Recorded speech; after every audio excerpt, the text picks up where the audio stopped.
Hi, everybody. This isn't really the intended spot. Welcome to the Kimberly Cloud Show. I'm your host, Kimberly Cloud.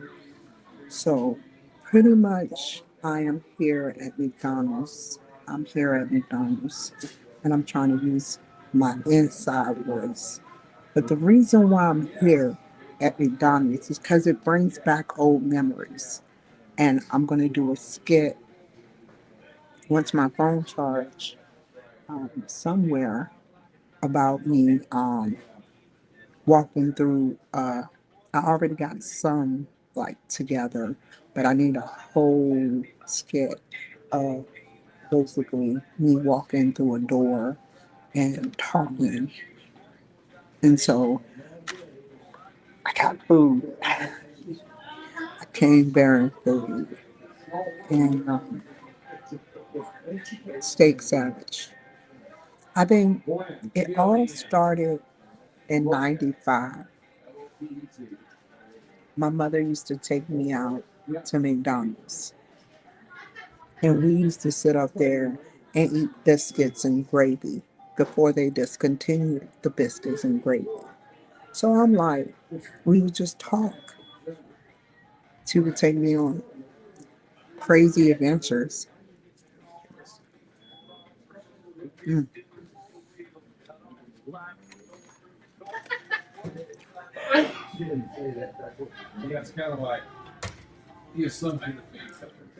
I don't know what they put in this. It is good. It is really good. I remember since I got your attention, my mother used to take me to McDonald's all the time. And they used to sit up there, and some of y'all 90s babies, well, 2000 babies don't know, but they used to have biscuits and gravy at McDonald's. And I was like 6 or 7, and my mother used to take me. So I will never leave McDonald's alone. I'm glad about the diverse culture. I'm kind of glad that the majority of Hispanics work here. I think it's very diverse and they're on the payroll, which means that they're legit, you know. So what it's a benefit, you know, it's a win-win. And, they work hard, you know, and I saw let me explain to you what happened. So I came in because look what I got. I got my I got my selfie stick with me. And so sitting up there, coming in, and she was so polite and said gracias. She kind of looked at me funny, because, you know, my character, how I look. I always look poisonous, but I'm not. I'm not. You got two different types of snakes, a poisonous, a non-poisonous. Then you got two different types of snakes, a snake that look poisonous but not poisonous, and an identical snake that is poisonous. You have to decipher between the two. Do you see what I'm saying? So I'm just, I'm not a snake, but hey, I'm not poisonous either, you know. But I got number three. Let me show y'all. Let me show y'all some cool stuff. See, you laugh. They all laugh. And I'm okay with that because the ones that laugh or cybersecurity cut off, I'm okay with that because what I'm about to show you is about to mess up your head. So this is C. So I was looking at the tables, right? And I gravitated to this table. And let me show you why. I didn't gravitate because of the numbers per se, but I sat up there and gravitated because of what it said.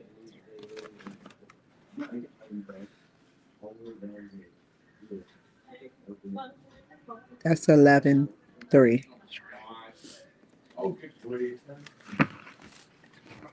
That's 11-3. That's, you know, if you really want to peep some game, know that certain people go to certain hotel rooms and do, like, they'll go to a hotel room and get a certain number. If it's not a certain number, they won't get it. They'll get a certain car. If it's not a certain car with a certain serial number, then they'll get it.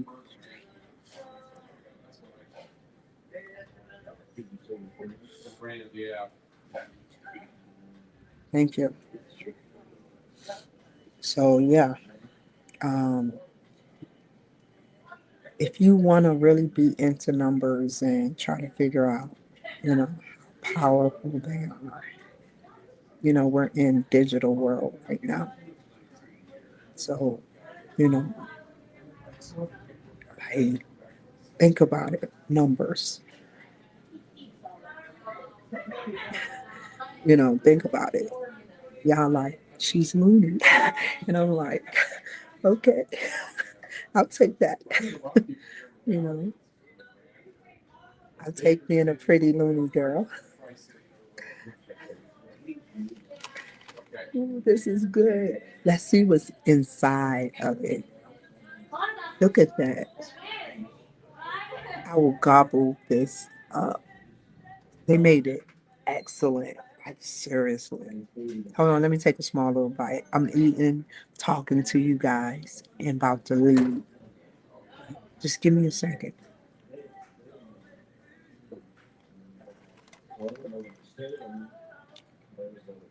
Who would turn down steak? There's something about steak. Let me tell y'all some real stuff. So, around here,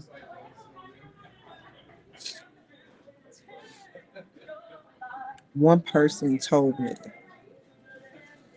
that where they work, they skin the cow hide. That's a distribution center. And they put the cows through vigorous stuff. And then this is his job now. Plus, he's a veteran. Plus, he sits up there and drives to the mountains. He goes to the mountains.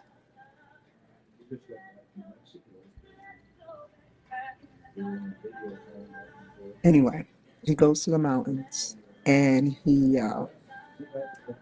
goes up. He finds his kill, which is the deer or elk, and then he, let's just say, executes. And then he comes back down the hill. He takes the animal and he comes back down the hill. Not even a hill, a mountain, a mountain like this. And you reach the top. You get what you need, and a elk and a deer can last for a whole year. That's real stuff. That's what they do around here. Their farm and everything. And he said if the elk or deer is too big, they can go down one time, make two trips.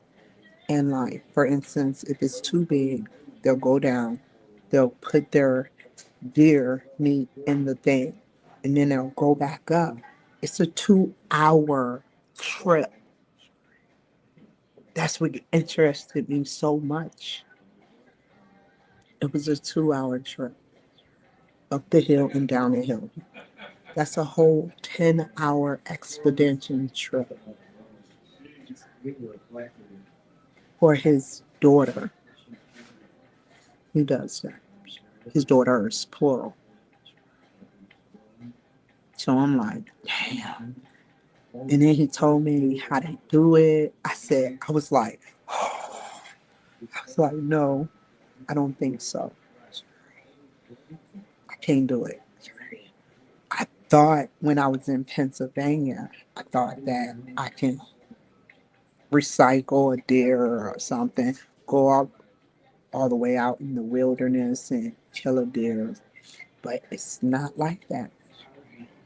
I never got to kill a deer. I had all the weapons, but I never got to kill a deer. So, kind of like proud. Because once you open that door, based on what he told me, once you open that door, it's like you just never can go back from that. Once you see death, once you see death, you can never go back.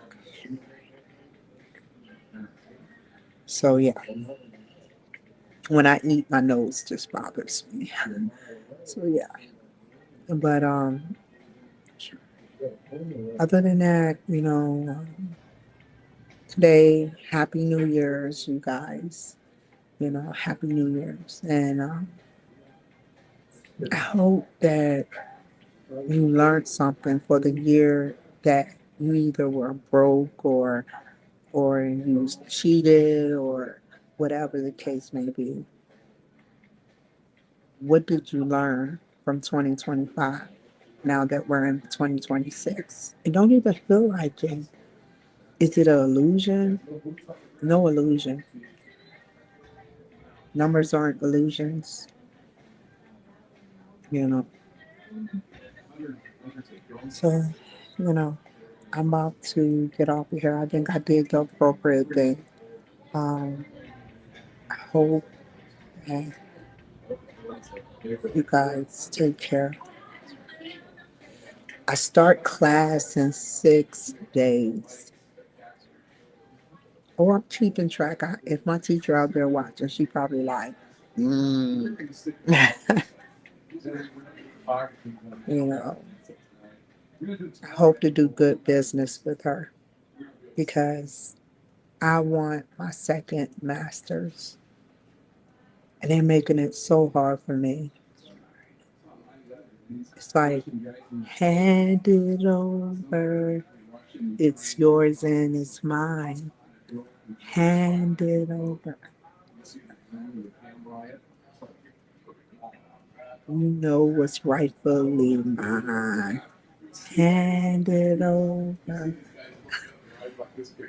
They're gonna make me work for it like a girl at a strip club.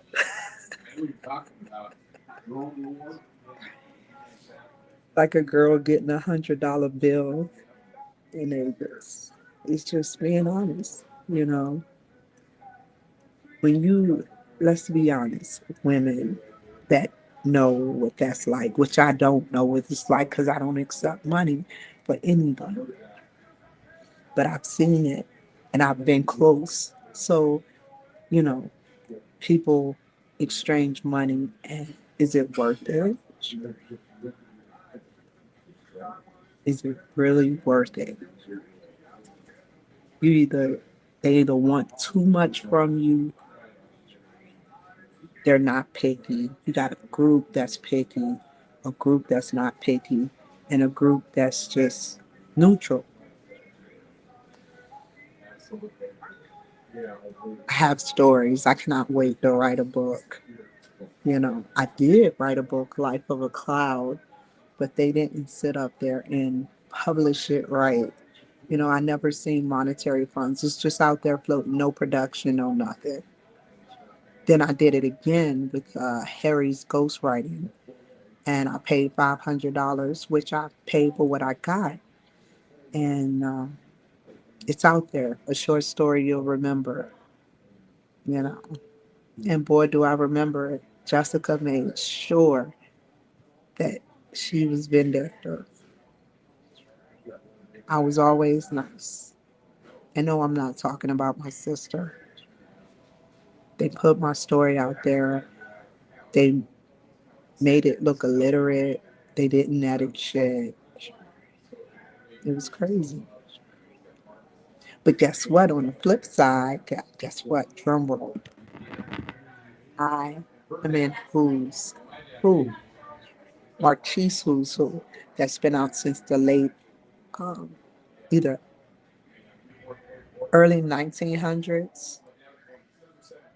I don't know. Don't quote me on it, but they've been out for a while. And a lot of great players like Hillary Clinton, and other people are in Who's Who, and they got inducted. I got inducted, but not like them. They're in there. They're sealed. But this particular book I'm in, it's let's see, it's going to be in the Library of Congress, and that's a big, huge play for me. That is a huge play for me. I want to make and be remembered for the right reasons. I don't want to be remembered for me dancing or, you know, whatever the case may be. I just, I'm thankful. I changed my address. I got to call them again tomorrow to rechange it to my other address because it may get lost in the mail. Then I have to pay for it again. So I have to change my address again. There's no way I'm turning down looking up this book when I paid for it. It will be in the Library of Congress. And so I'm like, okay, every year they come out with something where they put you in a publication. Now, one thing that I would love to get, and you guys don't know, but Podcast Business News Network and it's Podcast Business News Network and um, Marquise Who's Who. They um, they have a segment where you can sit up there and have a film. You be filmed. They'll film you for 30 minutes, but it's so much. It's reasonable, but it's out of my pocket range. They put it on YouTube and you get a whole bunch of hits on YouTube about the interview that they gave you. They fly over to you and they interview you. And so I'm like, I don't know if that's something that I want to do because it's a lot of stuff that, brews around and mixes around. And I'm like, you know, should I do that? But I'm like, at the same time, in the future, I may invest in that, but like right now, no, no, no, no, no, no, no, no. And what else? I was supposed to be in a publication where I got a magazine, um, where I got a magazine, um, New York Weekly magazine. But I said, let me hold off on that because it'll come back around. It's not like it's the end of the world and I need it. I, getting into publications is a high. It's a very different type of high. Dopamine, oxytocin, you see yourself out there on the web, and it's like you're like, dang man, I'm very impressed. And so, you know, Dylan Chibo sat up there and allowed me over 2 to 3 years to get on his platform. The last time I spoke to Dylan Chibo, because I spoke to Dylan Chibo, look up his name, I was writing him heavily. And he was, speaking of Dylan, he actually worked at McDonald's and now he's a millionaire that lives in North Carolina. When I was locked up, I called him every time I got, in a stickler situation. I would call him, and he always picked up a millionaire, and it was him or his assistant. And I was thankful and I was happy about it. And I've interviewed people, and I'm like, I don't really. It's not about having another notch on your belt or feeling like I'm better than someone else. It's about actually enjoying learning about people, you know, whether old, young, new. My main goal actually is to try to interview like children, young adults, and their aspirations and then re interview them. That is what my aspirations are. And give me a second, you guys. I just want to make sure. Yeah. You guys take care. You too. Hold on 1 second. Okay. So the only reason I did that because I respect is a respect thing. I don't want to sit up there and I don't want to sit up there and just, you know, it's a respect thing. I know they probably mad at me for filming, but it's okay. You know, I'm okay. I'm not mad. I'm not angry. These are the things that, you do. But in Boise, Idaho, you're allowed to film and record with or without someone's knowledge. And I'm not trying to record, I wasn't trying to record their conversation. I was talking monotone, doing my thing. You know, I don't,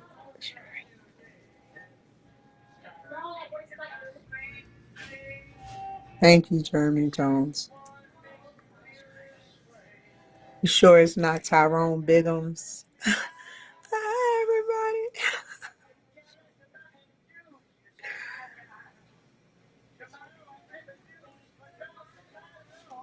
Hi.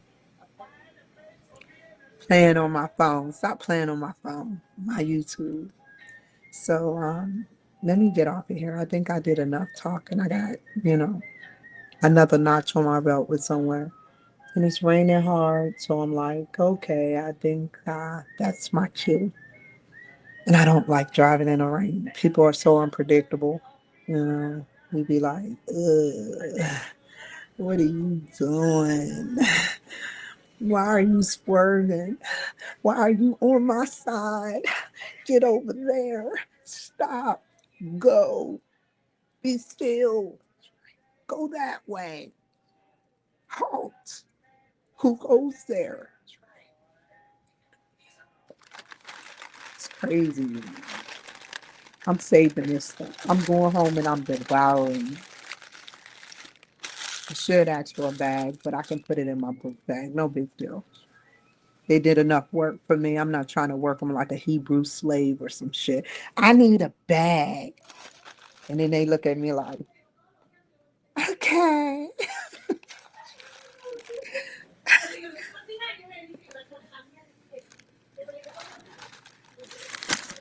I love his marriage. Like Kelly Uchis, like that's my favorite now. That's my new stuff.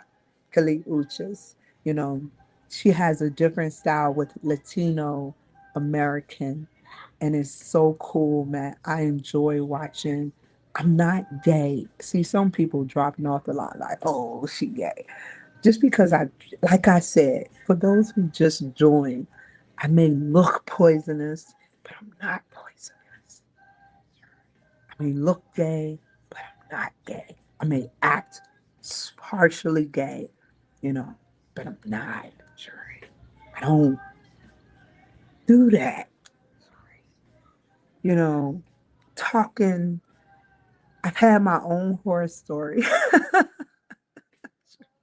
I don't know. I'm good. I'm good. Don't get me wrong, you guys. It's like,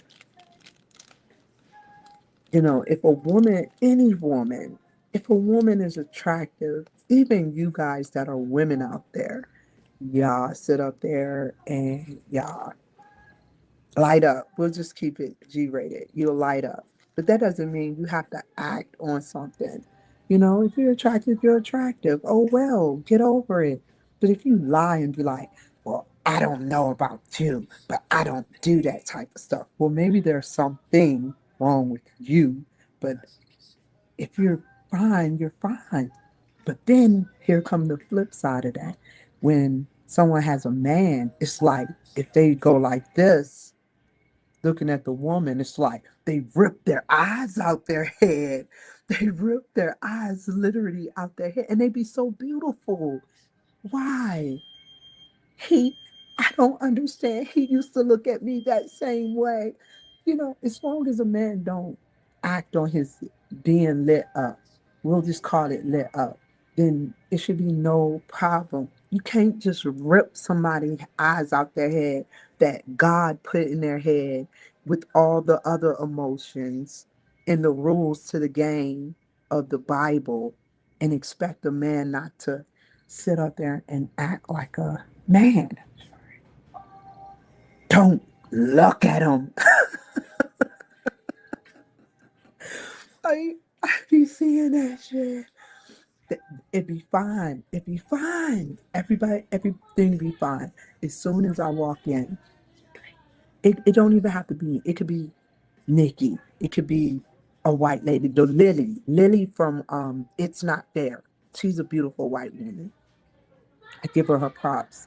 You know, um, you sit up there and you're walking, and then all of a sudden, he just happens to, you know, look, and it's like, and men do it too. Men do it too. Men are getting mad. They like, you saying too much. Shame on you. But I mean, it's all in fun and games. Y'all have to learn how to play, be playful with each other. That don't mean turn rogue and gay for your man or turn bi for your woman. That means to just accept that we have eyes in the back of in our heads. And we're curious creatures, you know. We're curious. We want to know what's out there and explore, and that's another thing. you know, I analyze people. I don't sit up there and pretend like, hey, Lord, I don't know this person. I analyze people, and the stories I've been getting is that they married too fast. And I'm like, exactly, I'm telling you what it is, you know, and that's why people need to just accept divorce and deal with their children being separated from the different spouses. They can't accept that for their children, but that's a selfish thing because you can work together without being together for the sexual benefits. You see what I'm saying? You to be selfish and try to blame the child for your sexual desire because the sex is good and you want to stay in a relationship plus have your cake and eat it too, it's just not right. It's your selfish reasons. Don't blame it on the kids. Y'all work as a team and you coerce. I couldn't even do it at a young age. So if you're young and you're like, I don't like that motherfucker, you know. I remember when I was that age, I was like 21 and I had my child at 18, you know. It was terrible, y'all. I was like, Same, me and my baby daddy, I hate saying baby daddy, but my child's father, fighting. He's all the way in Miami. I'm all the way in Clarksville, Tennessee. And I'm driving 16, 17 hours down to Florida. I'll give my husband, my ex-husband, credit for that. He did drive most of the way. So we used to drive down to Miami, Florida every 3 to 6 months to go pick up Maurice. And it's like he would make it so hard. And he still, that's why my sons don't talk to me because of their fathers. It's not me, but they sneak and they watch me. I know they do. They got my blood in them. I don't have to literally see what they're doing. I know my life isn't roses. It's not a picket fence. It's not a big white house. It is serious, which I did have a big white house with her, but it is seriously real. And for those mothers and those fathers with dysfunctional lives that look bad on record, that had dysfunctional lives and look bad on record, my heart goes out to you because I know what it's like to be at the wrong place at the wrong time. Work through the problems, get a clear mind. I bought some creatine yesterday from Walmart. It just happened to be at the right place at the right time. Creatine, brain food. It's 3 gummies you take a day. Get your brain right. See, too many people be dropping off. Get your brain right first. You can't do nothing without getting your brain right. If you're on meth, if you're on crack, then I'm like, dude, get off of those drugs. Get off.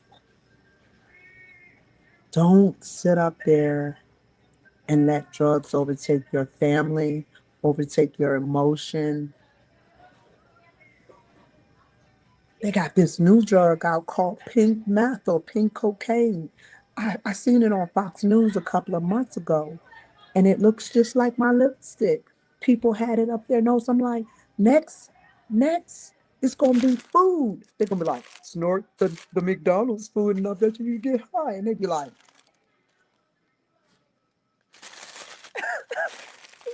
seriously, that's crazy. If it's unhealthy, don't use it. You're searching for what these corporate companies want you to. And let's not even get into China. Let's not even get into China, how they smuggle shit and they're killing us. Imagine one day you're going to see one of your children or your family members go from drugs if you don't accept that what Trump is doing is correct. My heart goes out to you, sir. Take care, y'all. I'll be back in like 5. I don't know when I'll be back, but I'll be back shortly. That's perfect. I'll be back shortly. Thank you for rocking with me. These women were cool. Um, whether they like me or not, they're cool. They were working here before. This is how I look at things. Look at things like I look at things, or like I try to put myself in God's shoes. They were here before I got here, working. They were here, and they will be here after I fucking leave. So it makes no sense to sit up there and try to invade, even if they treated me like shit. I'm not going to sit up there and, as long as they don't spit in my food, they don't do no bullshit, I'm good. I respect you, respect me, and we'll move on with the day. But as soon as somebody start emasculating me or treating me as 1/3 of a person, like the majority of them do. Not everyone do it. Then I have a problem. I'm just keeping it real, you know.